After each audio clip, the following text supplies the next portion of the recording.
Smart foundation course દ્વારા આયોજિત આ શ્રેણીમાં હું ભરતભાઈ બી પટેલ આપ સર્વનું હાર્દિક સ્વાગત કરું છું.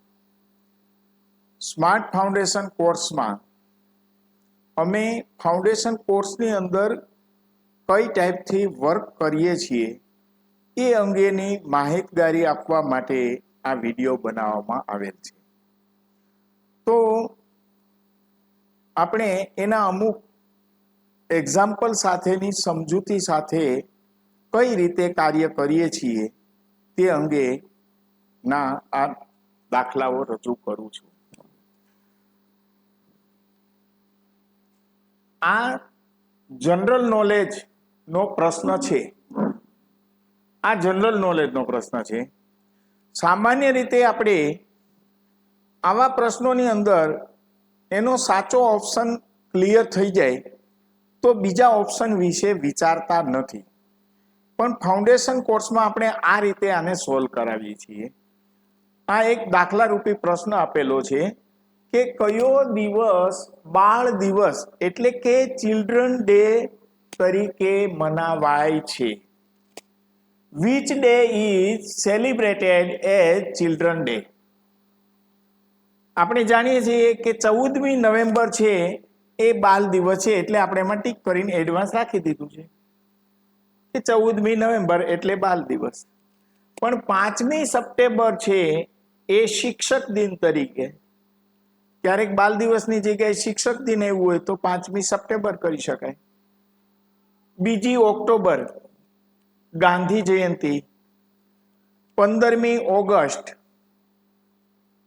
સ્વાતંત્ર્ય દિન. વધારાની માહિતી આપીએ તો ભારતના રાષ્ટ્રીય તહેવારો કેટલા છે અને કયા કયા છે? તો ભારતના રાષ્ટ્રીય તહેવારો 3 છે. 15મી ઓગસ્ટ એટલે કે સ્વતંત્રતા દિવસ, 2જી ઓક્ટોબર એટલે ગાંધી જયંતિ અને 3જો 26મી જાન્યુઆરી એટલે કે પ્રજાસત્તાક દિન. એ 3 આપણા રાષ્ટ્રીય તહેવારો છે. ત્યાર પછી આગળ જોઈએ તો 1 થી 10 સુધીની સંખ્યાનો સરવાળો શું થાય? ધોરણ 6માં આ વખતે પૂછવામાં પણ આવ્યું છે.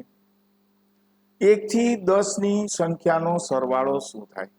પહેલા આપણે આવી રીતે શરૂઆત કરીએ છીએ કે 1 વત્તા 2 વત્તા 3 વત્તા 4 વત્તા 5 વત્તા 6 વત્તા 7 વત્તા 8 વત્તા 9 વત્તા 10. આનો સરવાળો કરીએ તો 1 ને 2 3, 3 ને 3 6, 6 ને 4 10, 10 ને 5 15, 15 ને 6 21, ને 7 28, ને 8 36, ને 9 45, ને 10 55 થાય. પણ આ તો 1 થી 10 આપ્યા છે, આપણને 1 થી 90 આપ્યા હોય તો આવો સરવાળો કરવો અઘરો પડી જાય છે. તો એ માટે આપણે એક શોર્ટ ટ્રીક અપનાવીએ.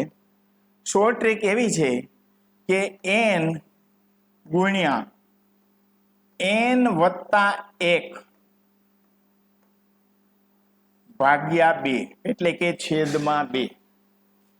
અહીં n એટલે આપણે 10 લેવાના છે. કેટલા લેવાના છે? 10. અહીંયા 90 આપ્યા હોય તો સીધા 90 લઈ લેવાના, 80 આપ્યા હોય તો 80 લઈ લેવાના. તો 10 ગુણ્યા n પ્લસ 1, n વત્તા 1 કેટલા થશે? 11. 10 ગુણ્યા 11 છેદમાં 2. તો 2 પંચા 10 અને 11 પંચા 55. બે જવાબ એક જ સરખા આવ્યા છે. તો એ માટે આપણે આ એક જ સૂત્ર યાદ રાખવાનું રહે. આપણે 1 થી 68 સુધીની સંખ્યાનો સરવાળો શું થાય? 1 થી 46 સુધી, 1 થી 45. તો શું કરવાનું કે જે સંખ્યા આપેલી છે એને ગુણ્યા એના પછીની તરતની સંખ્યા. 40 કીધી હોય તો 40 ગુણ્યા 41. ભાગ્યા 2. આ રીતે આપણે એનો શોર્ટ ટ્રિકની મદદથી જવાબ લઈ શકીએ છીએ.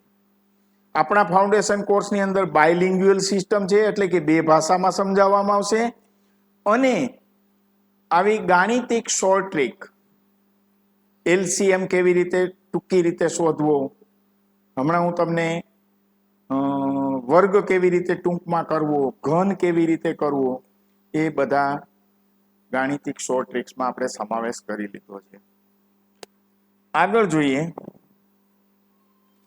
તો એમાં એવું આ પણ જનરલ નોલેજનો પ્રશ્ન છે. લો, ગુજરાતની સૌથી મોટી નદી કઈ છે?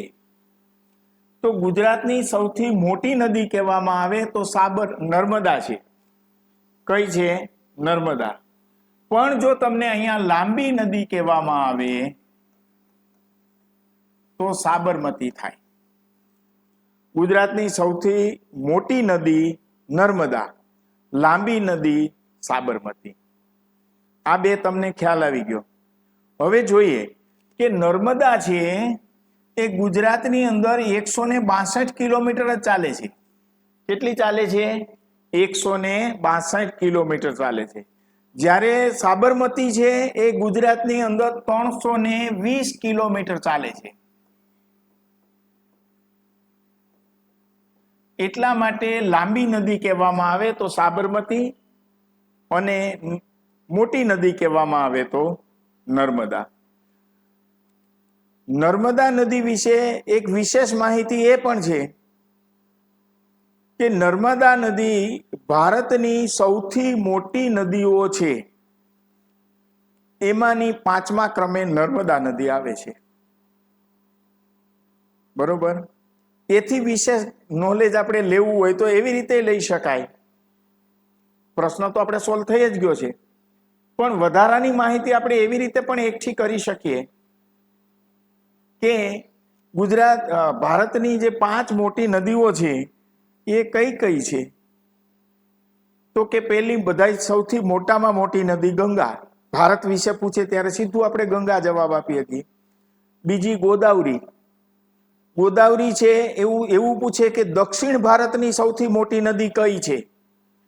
ગોદાવરી દક્ષિણ ભારતની, એને દક્ષિણ ગંગા પણ કહેવામાં આવે છે. ગંગા નદી તો આખા ભારતમાં સૌથી મોટી નદી છે, 2525 કિલોમીટર ચાલે છે. ત્યાર પછી આવે ગોદાવરી, ત્યાર પછી આવે છે કૃષ્ણા. કૃષ્ણા છે એ દક્ષિણ ભારતની બીજા નંબરની સૌથી મોટી નદી છે. ત્યાર પછી આવે છે યમુના, કે જે ગંગાની મોટામાં મોટી સહાયક નદી છે.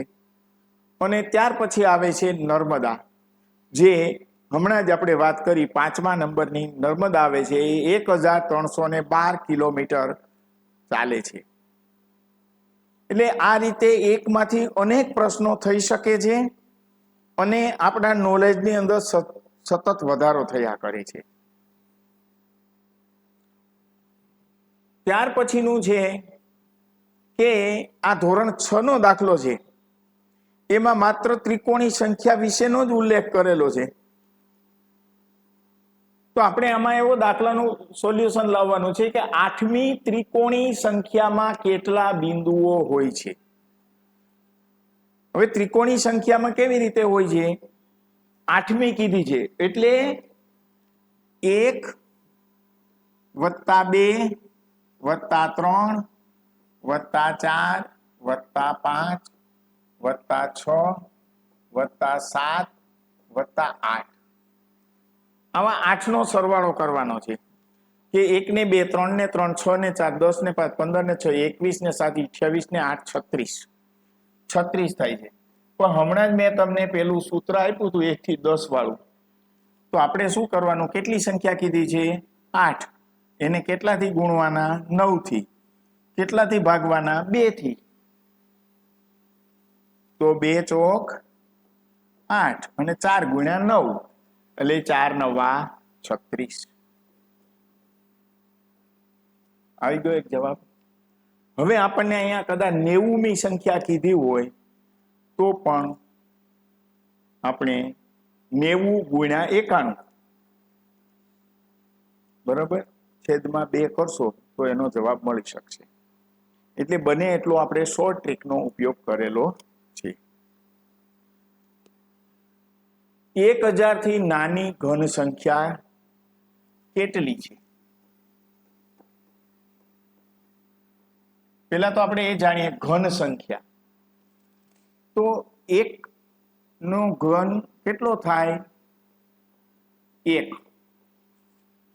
1 નો ઘન કેટલો થાય? 1. 2 નો ઘન કેટલો થશે? તો કે 2 ગુણ્યા 2 ગુણ્યા 2 એટલે 2 દુ 4, 4 દુ 8. 3 નો ઘન કેટલો થાય? તો કે 3 ગુણ્યા 3 ગુણ્યા 3, 3 તેરી 9 તેરી 27. એવી રીતે 4 નો ઘન 64, 5 નો ઘન 125. સવાલ આપણને એ પૂછ્યો છે કે 1000 થી નાની ઘન સંખ્યા કેટલી છે? 1 મિનિટમાં જ આ પ્રશ્ન સોલ્વ કરવાનો હોય. તો જુઓ, 1000 એટલે શું? 1000 એટલે કે 10 નો ઘન, 10 ગુણ્યા 10 ગુણ્યા 10, 10 10 100, અને 100 ગુણ્યા 10 કરો એટલે 1000. તો આ 10 નો ઘન થયો. તો 1000 તો આવી ગયા, એટલે એનો અર્થ એવો થયો કે 10 થી નાની જેટલી સંખ્યાઓનો ઘન થતો હોય એટલી સંખ્યાઓ હોય. તો 10 થી નાની કેટલી સંખ્યાઓ છે? 9. 1 2 3 4 5 6 7 8 9. તો આનો જવાબ આવશે 9. તમે એક જ મિનિટની અંદર સોલ્વ કરી શકશો. હવે ગણિતની અંદર હાર્ડ વર્ક કરતા પણ સ્માર્ટ વર્ક મહત્વનું થઈ ગયું છે. હાઉ ટુ સોલ્વ, કેવી રીતે આપણે આને સોલ્વ કરી શકીએ. મોટા ભાગની સ્પર્ધાત્મક પરીક્ષાઓમાં આપણે રોકાતા આવતા હોય તો પાછળનું કારણ એ છે કે સવાલ એવો એને અટપટો, આવું તમને આવડતું જ હોય છે, પણ સવાલ કઈ રીતે અટપટો કરીને મૂક્યો છે એવા સવાલો મેં લીધા છે આમાં.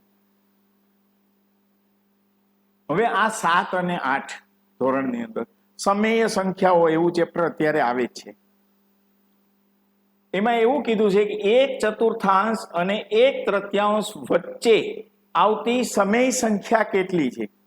કઈ છે સમય સંખ્યા? કોઈ પણ એક સમય સંખ્યા આપવાની કીધી છે. એવો સ્પષ્ટ ઉલ્લેખ નથી કર્યો. બરોબર, બરોબર વચ્ચે કીધી હોય કે 1/4 અને 1/3 ની બરોબર વચ્ચે આવતી હોય એવી સંખ્યા કઈ છે? 1/4 થી 1/3 વચ્ચે તો કેટલી ઇન્ફિનાઇટલી અનંત સંખ્યાઓ આવેલી છે. તો આને આપણે શોર્ટ ટ્રિક્સ થી સોલ્વ કરવા માટેનો એક રસ્તો કહીએ કે 1/4. જો એની પહેલા હું એક સાદો તમને સરળ એક્ઝામ્પલ આપી દઉં કે તમને એમ કે 2 અને 3 ની વચ્ચે કઈ સંખ્યા આવેલી છે. તો આપણે આને કેવી રીતે, આપણને ખ્યાલ છે 2 અને 3 ની વચ્ચે 2.5 આવેલી છે. બરોબર, તો એને સોલ્વ તો ગણિતની ભાષામાં કરવું પડશે ને.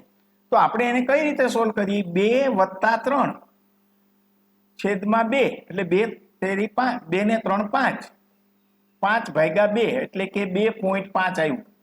આ આપણે ઇઝીલી આપણે જાણીએ છીએ અને કરી પણ શકીએ છીએ. પણ આને સોલ્વ કરવા માટે આપણે શું કરશું કે આ જ મેથડ અપનાવશું કે 1/4 વત્તા 1/3 ભાગ્યા 2. ઓમાં જેમ 2 + 3 કર્યા હતા એવી રીતે 1/4 વત્તા 1/3 ભાગ્યા 2. હવે છેદ જોવો સરખા નથી, પણ આપણે આનું શું કરશું? ક્રોસ ગુણાકાર કરશું. 1 ને 3 સાથે પહેલા ગુણો, કેટલા આવ્યા? 3. વત્તા 1 ને 4 સાથે ગુણો, કેટલા આવ્યા? 4. હવે આ બેયનો ગુણાકાર કરો, 4 નો અને 3 નો. 4 અને 3 નો ગુણાકાર કરો, કેટલા આવ્યા? 12. એના છેદમાં 2. હવે 3 વત્તા 4 નો સરવાળો કરો, કેટલા આવ્યા? 7. એના છેદમાં 12 ગુણ્યા 2. 12 ગુણ્યા 2. તો 7 ના છેદમાં કેટલા આવ્યા? 24. આ આપણો ઓપ્શન સાચો પડી ગયો. બરોબર. પણ આમાં સવાલ જ એ ટાઈપનો પૂછ્યો છે કે 1/4 અને 1/3 વચ્ચે બરાબર તો કીધી જ નથી. બરોબર. આવતી સમય સંખ્યા કઈ છે? તો આ 7/24 આવે છે. આ 0.29 આવશે. શા માટે 0.29 આવશે?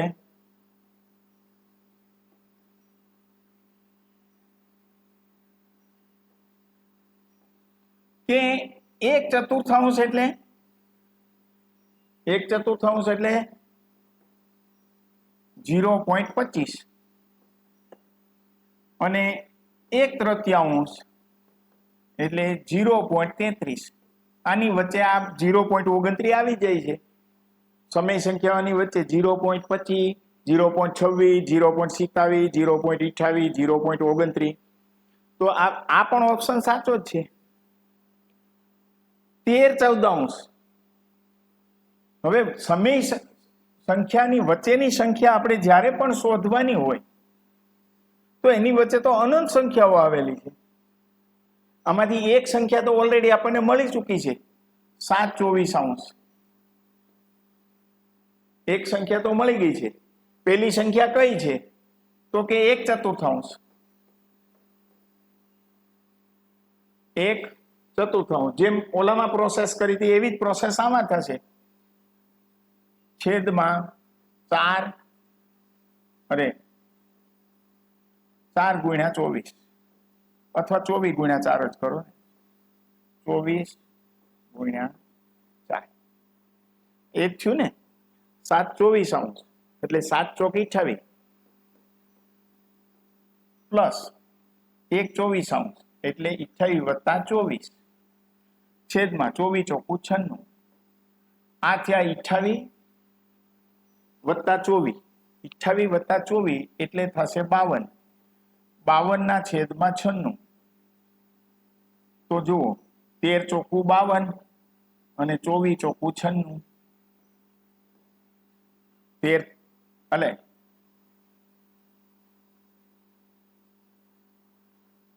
14 નહીં, 13/24 ઓપ્શન ખોટો. 24 ચોકું 96, 13/24. આ આપણો ઓપ્શન આ પણ સાચો પડશે. અને તમામે તમામ જવાબ સાચા છે એટલે આ જવાબ સાચો પડશે. ત્યાર પછીનો દાખલો જોઈએ.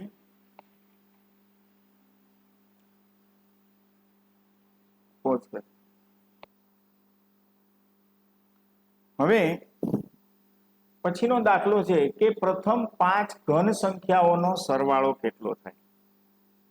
આ પણ ધોરણ 6 માં અત્યારે આવે છે. ઘન સંખ્યાઓ કેવી હોય? 1 નો ઘન 1. 1 નો ઘન કેટલો થશે? 1.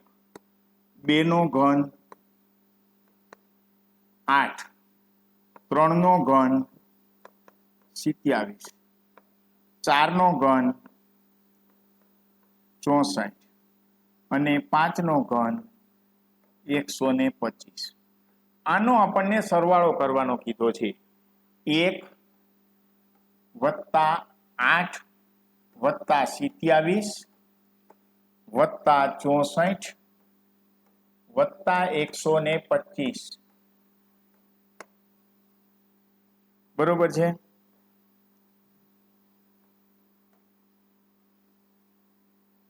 જુઓ 1 ને 8 9, 9 ને 27 36, 36 વત્તા 64 એટલે 100, 100 વત્તા 125 એટલે 225.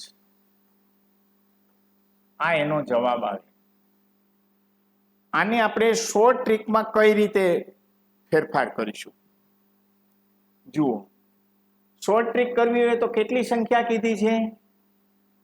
5. પ્રથમ 5 ઘન સંખ્યાઓ. આપણે ઘન સંખ્યાઓ ઘડી ભૂલી જઈએ. આવું કરીએ 1 વત્તા 2 વત્તા 3 વત્તા 4 અને વત્તા 5 બરોબર. હવે તમને એવું લાગે છે કે સવાલમાં તો ઘન સંખ્યાઓ પૂછી છે અને તમે તો અહીંયા 1 થી 5 લખાવ્યા છે, પણ એક ઘન સંખ્યાઓ છે એમાં એક વાર તો 1 2 3 4 5 વાર આવવાના જ છે ને, 5 સંખ્યા તો 1 વત્તા 2 એટલે 3, 3 ને 3 6, 6 ને 4 10, 10 ને 5 15 આવ્યા. હવે આપણે શું કરવાનું, આ 15 નો વર્ગ કરી નાખવાનો. ખ્યાલ આવી ગયો? એક વાર તો આ આવી ગયું છે, પછી હવે આનો સીધો વર્ગ કર્યો તો 15 નો વર્ગ કરવો એટલે 15 ગુણ્યા 15 એટલે કેટલા આવ્યા? 225. આ જવાબ આપણો અહીંયા સોલ્વ થઈ ગયો. હવે મેં તમને વાત કરી હતી કે વર્ગ, આ તમને સમજાઈ ગયું કે પ્રથમ 5 ઘન સંખ્યાઓનો સરવાળો કેટલો થાય. હવે આમાં આપણે 5 આપી હતી તો આપણે અહીં સુધી 125 સુધી પહોંચી ગયા, પણ આપણને એમ કે પ્રથમ 40 ઘન સંખ્યાઓનો સરવાળો કેટલો થાય, તો 40 નો સરવાળો ક્યારે કરી શકવાના? તો એવું નથી કરવું. હવે જુઓ, આની અંદર પણ આપણે એક બીજી ટ્રીક અપનાવીએ કે અહીંયા ક્રમિક સંખ્યાઓ 1 થી 5 આપેલી છે, બરોબર. તો આપણે શું કરવાનું, આગલું સૂત્ર અમલમાં લઈ લેવાનું કે 5 ગુણ્યા 6 આપણે કરતા હતા ને, n into n plus 1 whole divided by 2 કરતા હતા ને, તો 5 ગુણ્યા 6 છેદમાં 2, 2 તેરી 6, 5 તેરીને 15. આ સંખ્યા ઓટોમેટિકલી આપણને 15 મળી ગઈ. એનો સ્ક્વેર કરજો 225 થઈ ગયું. એટલે અહીંયા 5 છે પણ 40 આપી હોય તો આપણે શું કરવાનું, 40 ગુણ્યા 41 છેદમાં 2, 20 દુ 40 એટલે 2 ગુણ્યા 41, 820 આવે, 820 નો સ્ક્વેર કરી દેવાનો, જે આવે એ આપણને એનો એટલો સરવાળો થતો હોય, બરોબર. હવે હું તમને આની અંદર જ આ હું કાઢી નાખું છું. હવે સ્ક્વેર કેવી રીતે કરવો, વર્ગ કેવી રીતે કરવો, વર્ગ કેવી રીતે કરવો એ આપણે જોઈ લઈએ. માનો કે તમને 16 નો વર્ગ કરવાનો કીધો છે, બરોબર. 1 થી 9 સુધીના વર્ગ આપણે મોઢે યાદ રાખવાના, એટલે આપણે 10 થી 99 સુધીના વર્ગ ઓન ધી સ્પોટ કરી શકશું. તો પેલા 6 નો વર્ગ કરો, 6 નો વર્ગ 36. આ જે સંખ્યા છે એનો વર્ગ કરો, 6 36 વધી પડી 3. હવે આનો ગુણાકાર કરો, 1 ગુણ્યા 6 એટલે કેટલા થયા 6. એને 2 એ ગુણો તો 6 દુ 12. ઓલી 3 વધી આવી હતી એમાં ભેળવી દો એટલે 12 ને 3 કેટલા થયા 15. 15 નો 5 લો વધી પડી 1, બરોબર. 1 નો વર્ગ કેટલો થાય,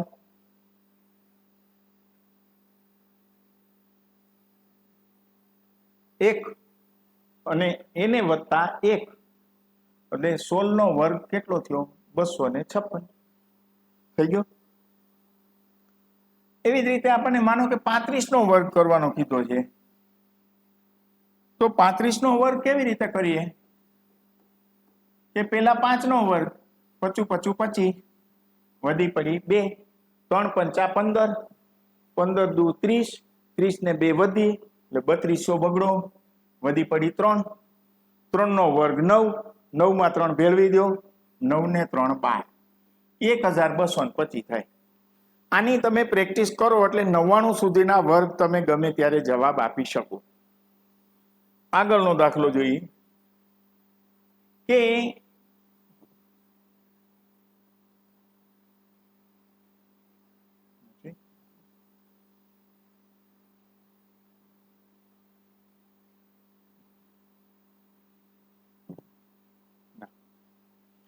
આપણે એક આગળનો દાખલો લઈ લઈએ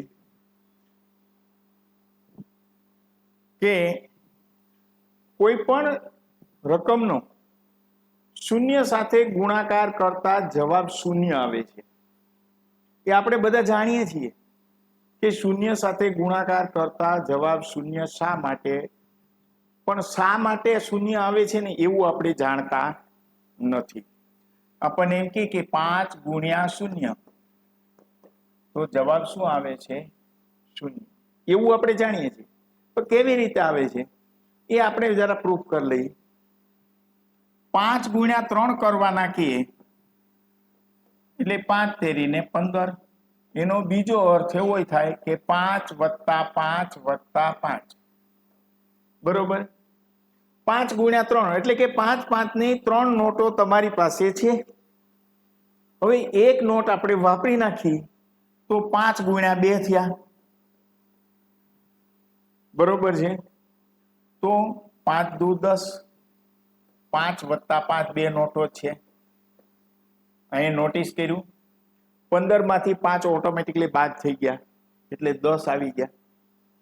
બરોબર છે? હવે 3 ગુણ્યા 2 ગુણ્યા 5 ગુણ્યા 1 કરી તો 5. એનો અર્થ એવો થયો કે આપણી પાસે 2 નોટ હતી, એમાંથી પણ આપણે એક નોટ વાપરી નાખી તો 5 એકુ 5 એટલે કે 10 માંથી 5 ગયા એટલે 5 વધ્યા. હવે આપણી પાસે નોટોની સંખ્યા કેટલી થઈ ગઈ? 0.